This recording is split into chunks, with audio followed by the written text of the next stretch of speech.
नमस्कार, knocking-news.com में आपका स्वागत है। मैं हूं गिरिजेश वशिष्ठ।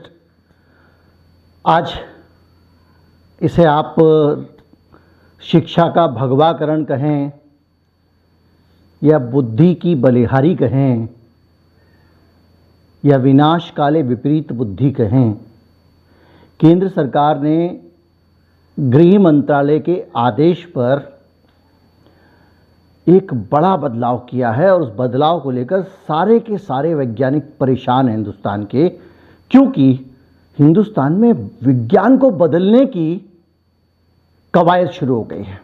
कवायद का मतलब होता है परेड। एनसीईआरटी में पहले इतिहास बदला गया, मुगलों का इतिहास, दूसरी चीज़ें। हमारे जैसे लोग चुप रहे, कोई बात नहीं, एक पाठ्य पुस्तक में इतिहास बदल देने से क्या फ़र्क पड़ जाएगा। इस देश को ये पता तो होना ही चाहिए कि किसके बाद कौन राजा था, कौन राजा था।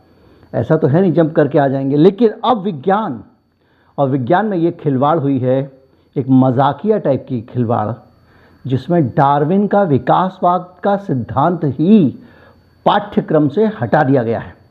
इस वीडियो में तफसील से समझेंगे कि ये सिद्धांत था क्या, इसको हटाने से नुकसान क्या होगा, और अगर ये नहीं समाज जानता है तो इसका दीर्घगामी नुकसान विज्ञान को और मानवता को क्या होगा। कहीं मत जाइए, चैनल को सब्सक्राइब कर लीजिए। आज सीबीएसई के पाठ्यक्रम से ये जो निकाला गया है विकासवाद का सिद्धांत, इस मूर्खता पर चर्चा करेंगे। मैं अभी आया।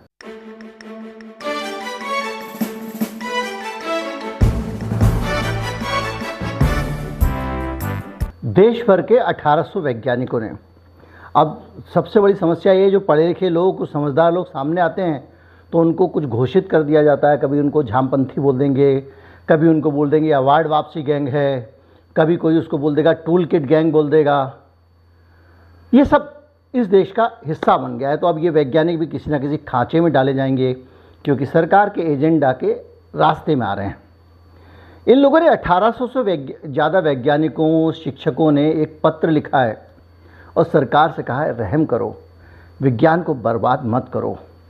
Institute of fundamental research, Tata institute of fundamental research TIFR, Indian institute of science education and research IISCR और IIT जैसे बड़े बड़े संस्थानों के जो वैज्ञानिक हैं वो इसमें शामिल हैं। और उनमें ये कहा है कि जो विकासवादी जीव विज्ञान है, इसको कम से कम मत हटाइए। 10वीं के जो पाठ्यक्रम है उससे इसको सीबीएसई ने हटा दिया है। और इस खबर के मुताबिक, जो खबर प्रकाशित हुई है, पाठ्यक्रम में ये तब्दीली गृह मंत्रालय के आदेश पर की गई है। अब डार्विन का विकासवाद का सिद्धांत हटाने पे 1800 वैज्ञानिकों को इतनी परेशानी क्या है, ये बड़ा सवाल है। और इसमें इतना बड़ा आंदोलित होने की ज़रूरत क्या है। और एक खुला पत्र लिखा उन्होंने, एक अपील, उसका शीर्षक है, और ये कहा है कि साहब इसको प्लीज़, एक सीबीएसई की साइट पे भी उन्होंने डाल दिया है और वो पाठ्यक्रम से हटा दिया है। अब आपको याद आएगा कि पहले एक मुंबई के पुलिस कमिश्नर होते थे, पश्चिमी उत्तर प्रदेश के रहने वाले, उनको केंद्रीय मंत्री बना दिया था मोदी जी ने। बाद में आजकल उनका पता नहीं कहाँ है वो। उन्होंने भी ये एक बयान दिया था, जैसे कि ज़्यादातर एक ख़ास परिवार के लोग अपने भाषणों में देते हैं। बोले डार्विन को कैसे पता, डार्विन था क्या उस दौर में। ये बातें उन्होंने कही, यानी पृथ्वी कैसे बनी, कैसे पता, उस दौर में थे क्या। तो इस तरह की बातें की गई। तो आप कहेंगे कि यार ये डार्विन क्या है। देखिए, जो लोग जानते हैं उनके अलावा भी बहुत सारे लोग हैं इस चैनल पे जो हमारे विज्ञान के इन सिद्धांतों को सरल तरीके से नहीं जानते। तो उनके लिए बता दूं, आपने अक्सर एक लाइन सुनी होगी, सर्वाइवल ऑफ फिटेस्ट, यानी जो जितना ज़्यादा फिट है वो उतना ज़्यादा समय तक सर्वाइव कर सकता है। और ये अलग अलग जातियों के बारे में, जैसे हम अक्सर पढ़ते हैं कि फलां प्रजाति विलुप्त हो गई, गिद्ध धरती से गायब हो गए, गौरैया कम हो गई, एक्सटिंक्शन की तरफ जा रही हैं, चीता भारत में कम हो गया था, तो नामीबिया से मोदी जी चीता लेके आए हैं कि भारत में चीता हो सकता है, इनके ज़रिए हम चीतों को भारत में दोबारा से पनपा दें। तो इस तरह से ये क्यों गायब हुए? इसलिए गायब हुए कि ये जो चीता था ये भारत के उस तरह के वातावरण में सरवाइव नहीं कर पाए, यानी टिक नहीं पाया। इसी तरह से आपके अलग अलग गिद्ध जो हैं वो जब जानवरों का मांस खाते थे कीटनाशक और दूसरी वजहों से, जो ऑक्सीटोसिन के इंजेक्शन लगाते हैं ज़्यादा दूध लेने के चक्कर में मवेशियों को, उसकी वजह से तो वो गिद्ध मरते चले गए और काफ़ी कम हो गए। तो क्यों? क्योंकि गिद्ध ऑक्सीटोसिन लगा हुआ जो जानवर है उसको खा के सर्वाइव नहीं कर सकता था। तो समय के साथ जो बदलेगा नहीं वो नष्ट हो जाएगा, जो बदलेगा वो जीवित रहेगा। एक तो ये सिद्धांत था उनका। दूसरा सिद्धांत ये था कि जो जीवित रहता है वो अपने आप को ढालता है, अलग अलग परिस्थितियों में ढालता है। आपको याद होगा जब कोरोना की बीमारी फैली तो एक विचार आया था टीके के खिलाफ, कुछ विचार थे, उनमें से कुछ वैज्ञानिकों के, एक नोबेल प्राइज़ विनर का भी एक विचार था।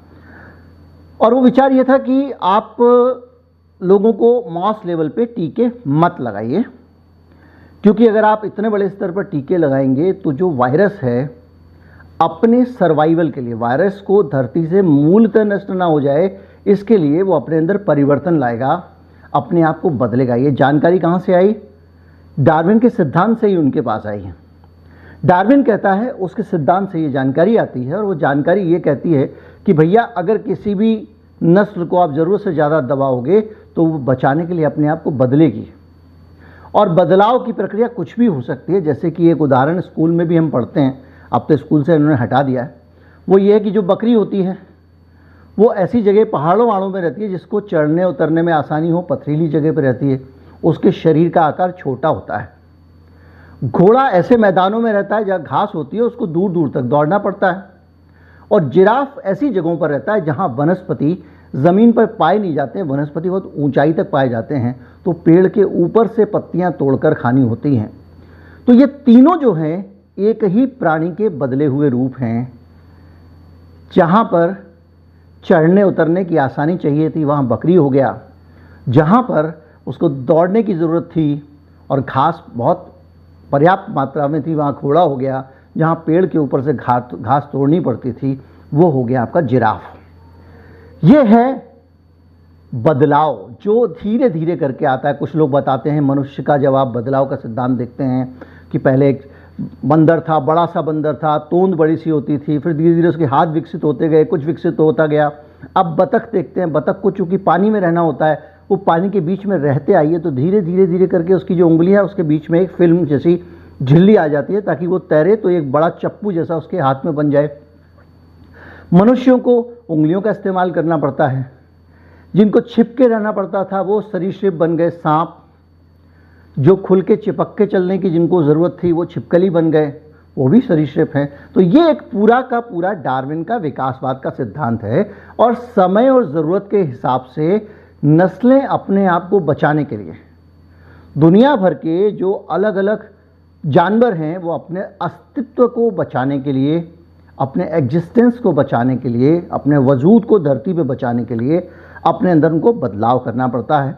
और ये सिद्धांत कहता है कि हमारा जो जीवन है वो जीवन सिर्फ इसलिए है क्योंकि हम लगातार बदलते चले आ रहे हैं। जैसे कि मेंढक है, वो हाइबरनेशन में चला जाता है, वो करीब महीने भर के आसपास, मुझे एग्जैक्ट नहीं पता है, वो महीने भर के आसपास बगैर सांस लिए कीचड़ में रह सकता है। उसके पेट के अंदर जो चर्बी होती हैं, फैट बॉडीज होती हैं, उनसे एनर्जी लेता है।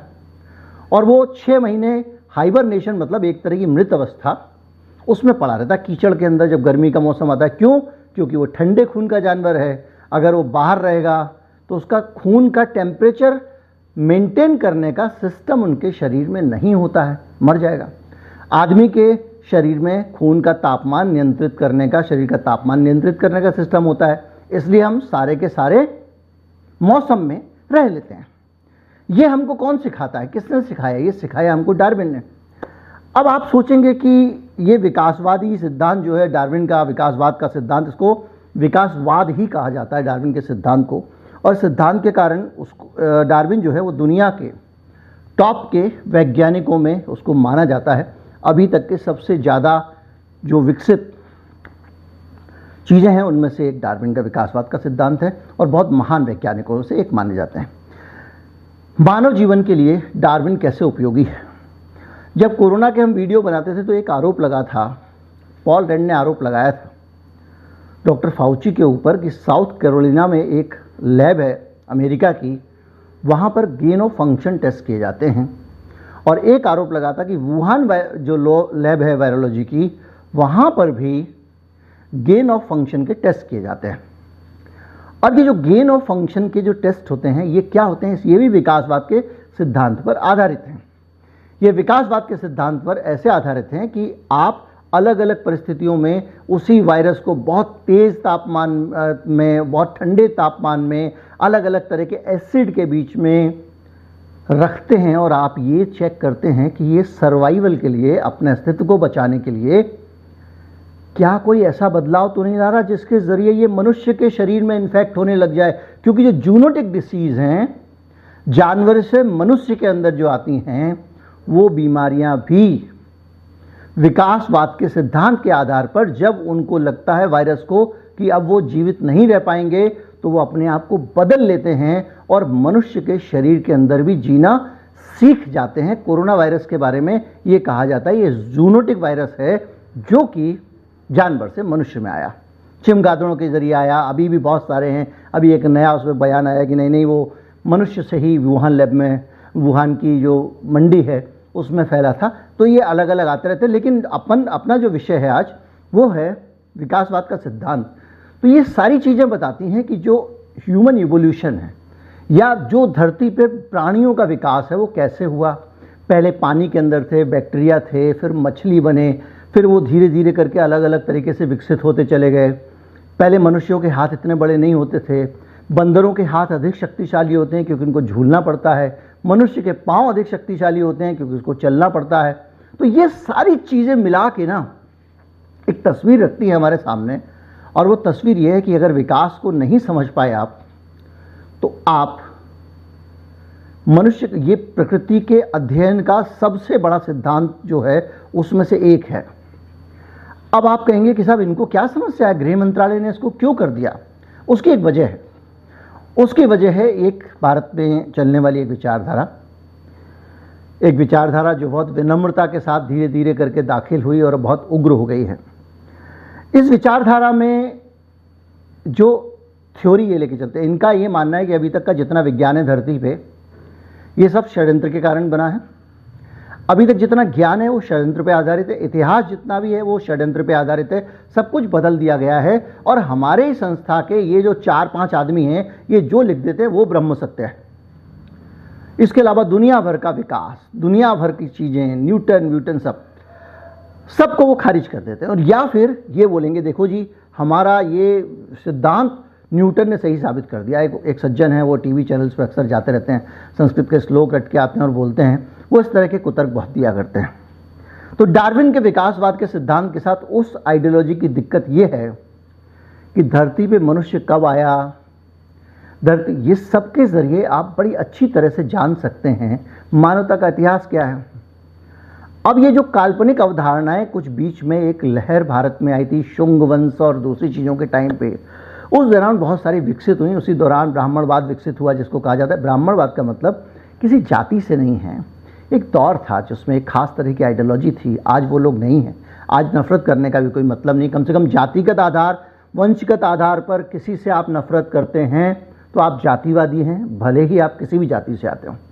खैर, विषय वो नहीं है। विषय ये है कि उस दौरान बहुत सारी धारणाएं, अवधारणाएं, जो चीज़ 600 साल पहले हुई उसको हज़ारों साल पहले बता दिया।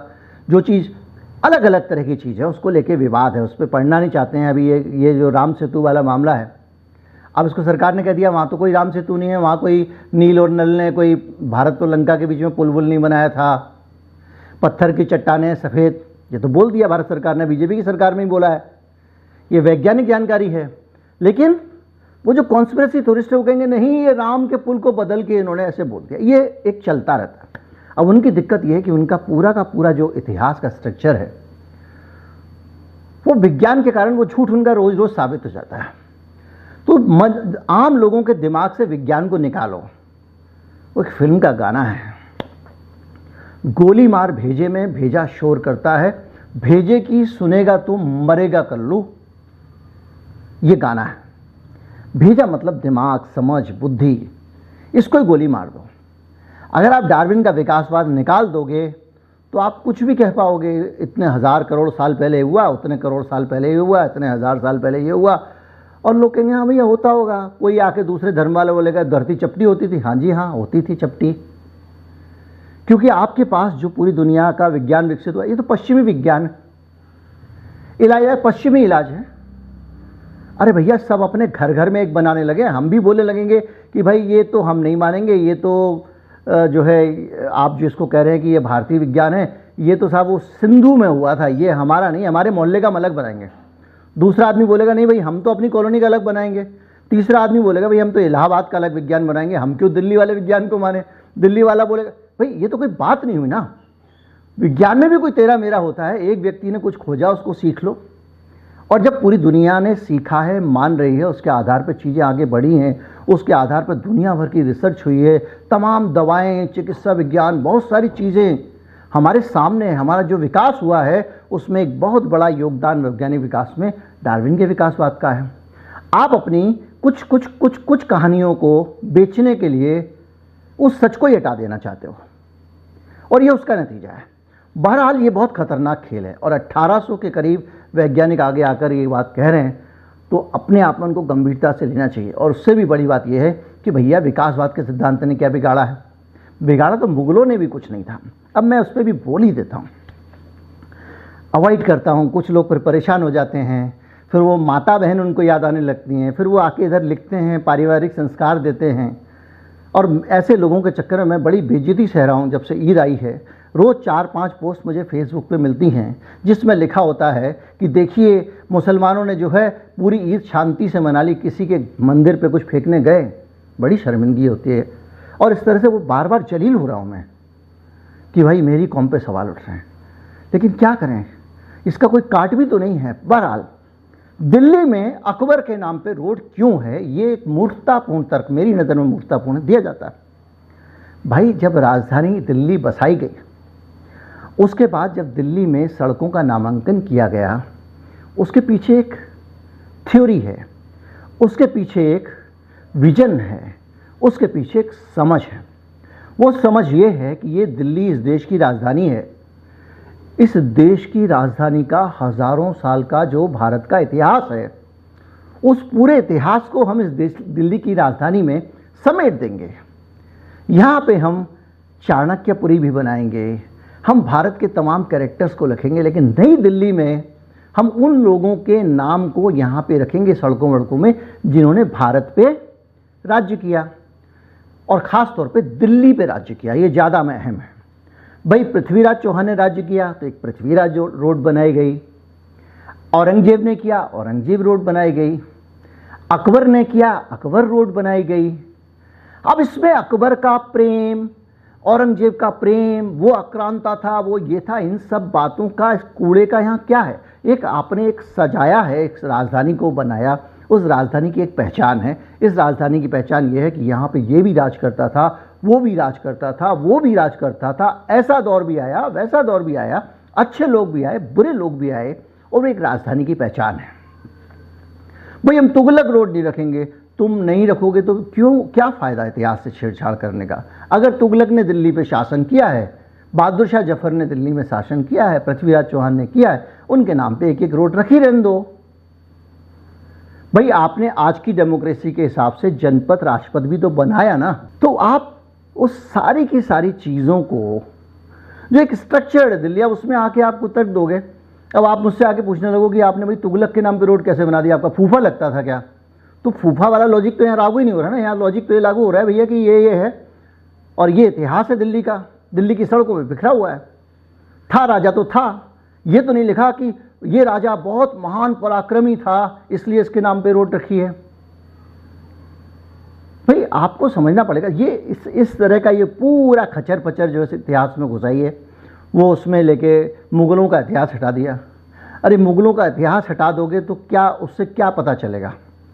बोले हमारे पापा अच्छे नहीं थे और दादा भी अच्छे नहीं थे, इसलिए उन दोनों का हम नाम निकालते, सीधे परदादा का नाम लेंगे। लोग पूछेंगे बाप का नाम क्या? बोले परदादा का नाम लेंगे हम, पापा का और बाबा का नहीं लेंगे। क्यों नहीं लेंगे? बोले वो अच्छे आदमी नहीं थे, हमको अच्छे नहीं लगते थे। यार ये हकीकत है। अब इस पर भी बोलने का क्या मतलब है? ये बचपनी बच्चों वाली चीज़ें भी लोगों को समझानी पड़ती हैं, क्योंकि एक पूरा ब्रिगेड जो है वो अजीब तरीके से चीज़ों को छेड़छाड़ कर रहा है। कोई मैलिश नहीं है मेरे मन में, कोई नफरत नहीं है किसी के लिए, कोई मैं किसी का दुश्मन नहीं हूँ ना किसी का विरोधी हूँ, लेकिन ये सामने देखिए प्लेन बातें हैं भाई, इनके साथ खिलवाड़ मत करो। हमारा देश है ये, अकबर भी हमारा देश है, उसको आप हटा नहीं सकते हो, दिल्ली की तारीख से नहीं हटा सकते हो आप जब तक आप इसको छिपाओगे तब तक ये प्रश्न मन में आएगा कि भैया वो तो तेरे परदादा थे, तेरा बाप कौन था ये तो बता। आप कहोगे नहीं बाप का नाम नहीं बताऊंगा, लेकिन लोग पता कर लेंगे। उम्मीद करता हूँ वीडियो आपको अच्छा लगा होगा और आपको ये समझ में आया होगा कि डार्विन की थ्योरी मनुष्य के लिए कितनी महत्वपूर्ण है। ज़्यादा से ज़्यादा लोगों तक पहुँचाएं, शेयर करें। नमस्कार, जय हिंद।